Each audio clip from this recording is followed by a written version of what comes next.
ఇంకా నేను ప్రెగ్నెంట్ కాను అనేది అయితే నేను బాగా మెంటల్గా ఫిక్స్ అయిపోయినప్పటికీ ఫుడ్లో ఏం తీసుకోవాలి, ఏం తీసుకోకూడదు, స్ట్రెస్ తీసుకోకూడదు, వాకింగ్ చేయాలి, ఎక్సర్సైజ్ చేయాలి, యాక్టివ్గా ఉండాలి. అసలు అలాంటి మిరాకిల్స్ ఏం జరగలేదు మేడం అన్నారు. సో అలా అన్న నెక్స్ట్ మంత్కి మా లైఫ్లో అయితే ఒక మిరాకిల్ జరిగిందన్నమాట. అంటే డబల్ లైన్ వచ్చింది, కానీ మనకంత పాజిటివ్గా లేదు. ఈ స్కాన్ చేసి అమ్మ ఇదిగో బేబీ అంది, బేబీ అయితే ఇట్లా చిన్న గుడ్డు పిల్లలా ఉంది, ఇదేంటి ఇంత చిన్నగా ఉంది, ఇది బేబీ అంటారేంటి మేడం అంటే. ఇప్పుడు నేను చెప్పానని కాదు, మీకు అనిపిస్తేనే మీరు చేయగలరు. నేను చెప్పానని మీరు మీకు చాలా ఇష్టమైన పార్ట్ అనమాట. నేను ప్రీవియస్ వీడియోస్లో ఆల్రెడీ 4 పార్ట్స్ చేశాను. అసలు పీసీఓడి అనేది తెలిసింది, అసలు తర్వాత నాకు ల్యాప్రోస్కోపీ సర్జరీ ఎలా జరిగింది, అది ఎలా ఫెయిల్ అయింది, ఫైబ్రాయిడ్ సర్జరీలో ఎలా సక్సెస్ అయ్యాను, 50% ఛాన్స్ అసలు గర్భసంచి పోతుంది, యూట్రస్ పోతుంది, పిల్లలే పుట్టరన్న నేను ఎలా ప్రెగ్నెంట్ అయ్యాను, అదంతా డీటెయిల్గా నేనైతే ఆల్రెడీ ప్రీవియస్ పార్ట్స్లో షేర్ చేశాను. అసలు ప్రెగ్నెంట్ ఎలా అనేది ఈ పార్ట్లో షేర్ చేస్తున్నాను. సో నేను మీరు కనుక ఆ పార్ట్స్ అన్నీ చూడకపోతే కనుక ప్లీజ్ ఆ పార్ట్స్ అన్నీ కూడా చూడండి, మీకు డీటెయిల్గా అర్థమవుతుంది. వీడియో మాత్రం లాస్ట్ వరకు చూడండి, లేదంటే మీకు ఏం అర్థం కాదు. వీడియో కనుక నచ్చితే ప్లీజ్ లైక్ చేయండి, షేర్ చేయండి, సబ్స్క్రైబ్ చేసుకోవడం మాత్రం మర్చిపోవద్దు. కామెంట్ కూడా చేయండి, మీకు యూస్ఫుల్ అవుతుందా లేదా, లేకపోతే ఏంటి అసలు మీకు నచ్చుతుందా లేదా అనేది నాకు తెలియాలి కదండి. అందుకని ఒక సిస్టర్ నాకు మెసేజ్ పెట్టారు తొందరగా షేర్ చేయండి అని. అందుకే నేనైతే ఈ వీడియోస్ చాలా ఫాస్ట్గా తీసి షేర్ చేస్తున్నాను. మొన్నటి వరకు ఊరు వెళ్ళున్నాను కదా, సో అందుకనేసి నేను ఇప్పుడు ఊరు నుంచి ఇంటికి రాగానే ఫస్ట్ అయితే వీడియోసే రికార్డ్ చేస్తున్నాను. అక్కడ కుదరదండి రికార్డ్ చేయడానికి, సైలెంట్గా ఉండదు కదా అందరూ ఉన్నప్పుడు. ఇప్పుడు కూడా బాబు నిద్రపోతున్నాడు, సో అందుకనే నేనైతే వీడియో షేర్ చేస్తున్నాను. కావాలంటే చూడండి, బాబుని చూపిస్తాను. బాబు చూడండి ప్రశాంతంగా నిద్రపోతున్నాడు. సో అందుకే నేనైతే రికార్డ్ చేస్తున్నాను, లేదంటే అసలు అవ్వదన్నమాట. చిన్నపిల్లలతో అంతే కదండి, మీకు కూడా తెలుసు కదా. సో నేను వైజాగ్లో ఉండేవాళ్ళం, అయితే విజయవాడలో మెడిసిన్స్ అవి వాడినాక నేను ఇంకా గివప్ చేసేసాను. ఇంకా నా వల్ల కాదు, నాకు అస్సలు ఓపిక లేదు. నేను ప్రెగ్నెంట్ కాను అనేది అయితే నేను బాగా మెంటల్గా ఫిక్స్ అయిపోయాను. అప్పటికి 8 years అయిపోతుంది కదా, ఇంకా అవ్వదు. 7 years కంప్లీట్ అయిపోయింది, ఇంకా అవ్వదులే అని చెప్పి అనుకున్నాను.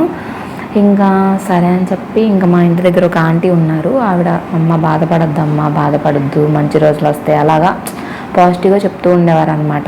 ఇంకా సరే అని చెప్పి ఆవిడ ఏం చెప్పారంటే, ఇక్కడ మాకు తెలిసిన ఒక డాక్టర్ ఉన్నారు, మా అమ్మాయికి కూడా సేమ్ ప్రాబ్లం అమ్మ, తనకు కూడా 10 yearsకి ప్రెగ్నెన్సీ వచ్చింది, ఆవిడ దగ్గరికి వెళ్ళి చూపించుకున్నాకే వచ్చింది, ఆవిడ చాలా మంచిగా చెప్తారు అని చెప్పి అన్నారనమాట.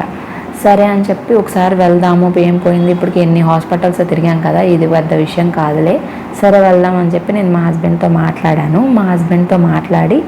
మా హస్బెండ్ నేను కలిసి, అది కూడా నాకు పీరియడ్స్ వచ్చేసాయి నార్మల్గానే, ఊరికే వెళ్ళొద్దాము అసలు అని చెప్పి ఊరికే వెళ్ళేసి వచ్చాము. ఇంకా ఆవిడ కొన్ని చెప్పారనమాట, ఫుడ్ డైట్ ఏం తీసుకోవాలి, ఫుడ్లో ఏం తీసుకోవాలి, ఏం తీసుకోకూడదు, స్ట్రెస్ తీసుకోకూడదు, వాకింగ్ చేయాలి, ఎక్సర్సైజ్ చేయాలి, యాక్టివ్గా ఉండాలి, సన్లైట్లో ఉండాలి, అలా కొన్ని చెప్పారు. చెప్పిన తర్వాత నేను ఆవిడ ఏదైతే చెప్పారో యాజ్ టీజ్గా అదే ఫాలో చేశాను. అదే ఫాలో చేస్తే నాకు అదే మంత్లో ఆల్రెడీ పీరియడ్స్ వచ్చినాక నేను వెళ్ళాను, అసలు నేను ఏ మెడిసిన్స్ వాడట్లేదు. అదే మంత్లో నేను ఆవిడ దగ్గరికి వెళ్ళి వచ్చినాక ఆవిడ ఏం అడిగిందో తెలుసా, అసలు అదివరకు మీకు ఏమైనా ప్రెగ్నెన్సీ వచ్చి అబార్షన్స్ ఏమైనా అయినాయి అని అడిగారు. అప్పుడు మా ఆయనే ఉన్నారంటే, మా లైఫ్లో అలాంటి మిరాకిల్స్ ఏం జరగలేదు మేడం అన్నారు. సో అలా అన్న నెక్స్ట్ మంత్కి మా లైఫ్లో అయితే ఒక మిరాకిల్ జరిగిందనమాట. సో ఇంకా ఏమైందంటే, ఆవిడ చెప్పినంత యాజ్ టీజ్గా నేను ఫాలో చేశాను. యాజ్ టీజ్గా నేను ఫాలో చేస్తే అదే మంత్లో నాకు ప్రెగ్నెన్సీ అయితే వచ్చేసింది. కానీ నాకు ప్రెగ్నెన్సీ అని తెలీదు. నేనేం చేశాను, ప్రెగ్నెన్సీ కాదు, ఇది ఏమీ కాదు, ఎప్పుడు ఇంతే, ఎప్పుడు పీరియడ్స్ డిలే అవుతాయి అని చెప్పి అక్కడ చాలా ప్లేస్ ఉండేది. అయితే అక్కడంతా క్లీన్ చేసేయడము, పచ్చడి తినేసేయడము, కావాలని ఎక్కువ ఎక్సర్సైజ్ చేయడం, గెంతడం, అలా అన్నీ చేసేదాన్ని. పీరియడ్స్ రావట్లేదు, చిరాకు, ఇంకా నాకు ఫ్రస్ట్రేషన్ వచ్చేస్తుంది, అసలు ఎందుకు నాకు ఎప్పుడు పీరియడ్స్ రెగ్యులర్గా రావు అని చెప్పేసి.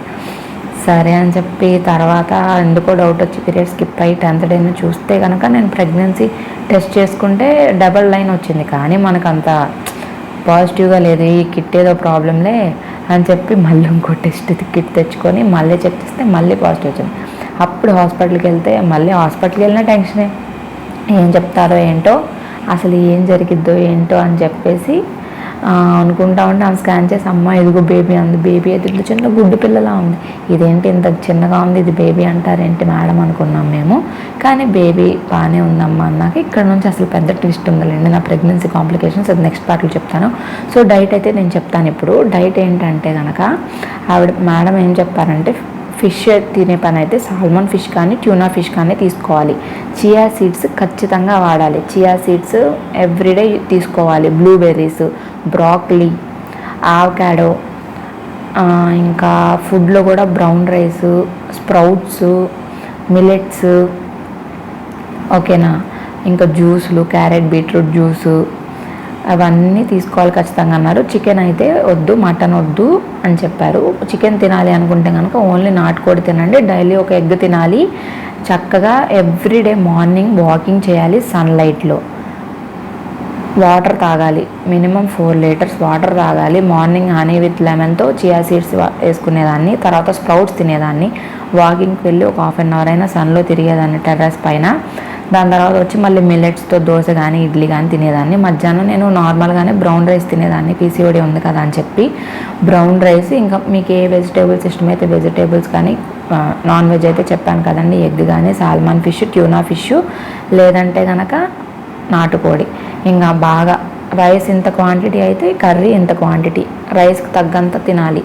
తిన్న తర్వాత వాటర్ బాగా తీసుకుంటూ ఉండాలి, మజ్జిగ, లెమన్ వాటరు, అట్లా అన్నీ తీసుకొని బాగా ఎక్సర్సైజ్. మార్నింగ్ మీకు కుదిరితే మార్నింగ్ ఎక్సర్సైజ్ చేయండి ఒక 1/2 అవర్, ఈవినింగ్ కూడా ఎక్సర్సైజ్ చేయండి ఒక 1/2 అవర్. ఎక్సర్సైజ్ చేస్తూ వాకింగ్, మీరు తిన్నా కూడా వాకింగ్ చేస్తూ చక్కగా నిద్రపోయి. మెయిన్ స్ట్రెస్ ఉండకూడదండి.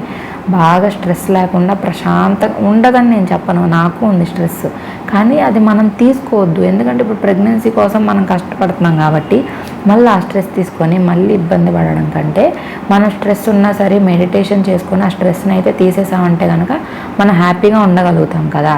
నేనైతే అలా ట్రై చేశాను. 7 years నేను చాలా స్ట్రెస్ తీసుకున్నాను, కానీ తర్వాత ఇంకా స్ట్రెస్ తీసుకోకూడదని నేనైతే ఫిక్స్ అయిపోయాను. తలనొప్పి వస్తుంది. స్ట్రెస్ అయితే తీసుకోకూడదని నేనైతే ఫిక్స్ అయిపోయాను. సో అందుకని నేను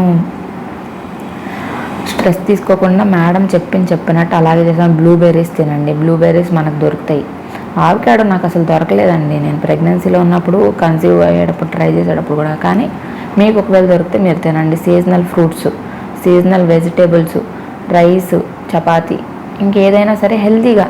మైదా food, processed food, junk food, cool drinks stop చేసేయండి. ఐస్ క్రీమ్స్, కూల్ డ్రింక్స్, బయట దొరికే ఫుడ్ అంతా మానేసి అంతా మీరు హోమ్ మేడ్ ఫుడ్ తినండి.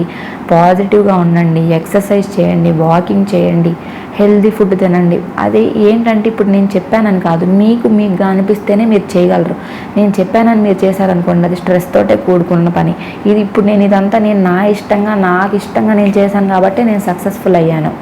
అలాగే మీరు కూడా బలవంతంగా కాదు, మీకు ఇష్టపూర్వకంగా ఉంటేనే చేయండి. ఎవరో చెప్పారని బలవంతంగా చేస్తే అది అవ్వదు, అదంతే. అది ఎవరికే మీకు తెలుసు అనుకోండి, చెప్తున్నా. అది స్ట్రెస్గా మనం ఫీల్ అవ్వకూడదు. ఫస్ట్లో కష్టంగా ఉన్నా మనం ఇష్టంగా చేస్తే ఏదైనా మనకు నచ్చింది అంటారు, సామెత ఉంది కదా, తినగవేమో తీయని ఉండని. అలాగే మనకి ఇష్టమైతే ఏదైనా మనం చేసేయగలం ఈజీగా. సో నేనైతే ఆవిడ చెప్పినట్టు యాజ్ ఇట్ ఈజ్గా చేశాను. మెయిన్ డిన్నరు 7 o'clock కల్లా కంప్లీట్ చేసేయాలి.